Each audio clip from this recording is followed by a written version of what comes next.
God bless you, everybody. Good morning. Lying leads to death. Our devotional text comes out of Psalms 101, verse 7. And the word of the Lord tells us, "No one who practices deceit shall remain in my house. No one who utters lies shall continue in my presence." That was the Common English Bible. The King James Version says it like this, and the word of the Lord tells us, "He that worketh deceit shall not dwell within my house. He that telleth lies shall not tarry in my sight." Wow.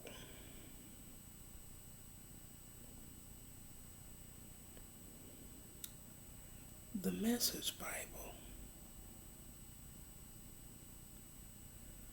says it like this: "Men and women on the straight and narrow, these are the ones I want at my side. But no one who traffics in lies gets a job with me. I have no patience with liars." Ooh, the Message Bible went real deep. The New Living Translation says, "I will not allow deceivers to serve in my house and liars to stay in my presence." And the New Revised Standard Version says, "No one who practices deceit shall remain in my house.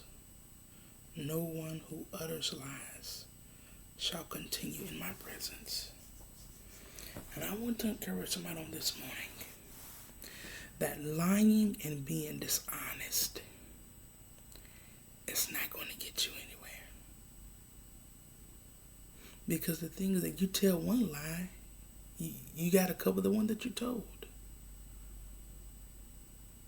God does not like liars. God does not appreciate when we lie to him. We have to be real, truthful, and honest with God. For an example, the story of Ananias and Sapphira. These two people tried to deceive the church and God. Both apparently died because of it. Let's look up another word for deceive.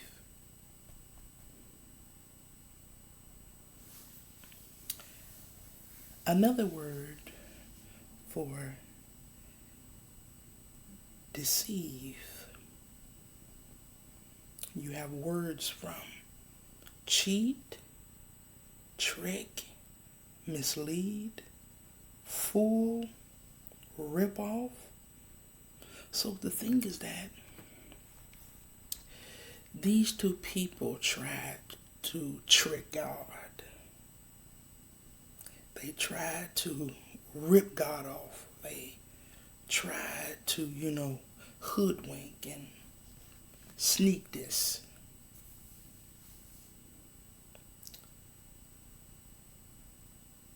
And they lied. They tried to mislead the church. They tried to cheat the church. They tried to mislead God. They tried to trick God in the church. And it didn't work because apparently they died because of what they were trying to do, which is mislead, cheat, trick, and lie.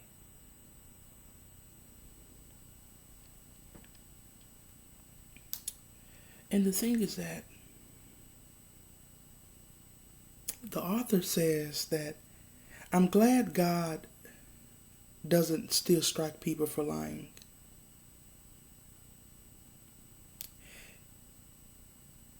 It seems that the that the result of deceit is still death. Not death of the body, perhaps death all in the same. From relationships, friendships, marriages, falsehoods are termites in the walls of any marriage, friendship, or marriage. A conscience, a tragedy of the second lie. It is always easier to tell than the first. A career, just to ask a grad student who got booted out for cheating if the lie wasn't fatal.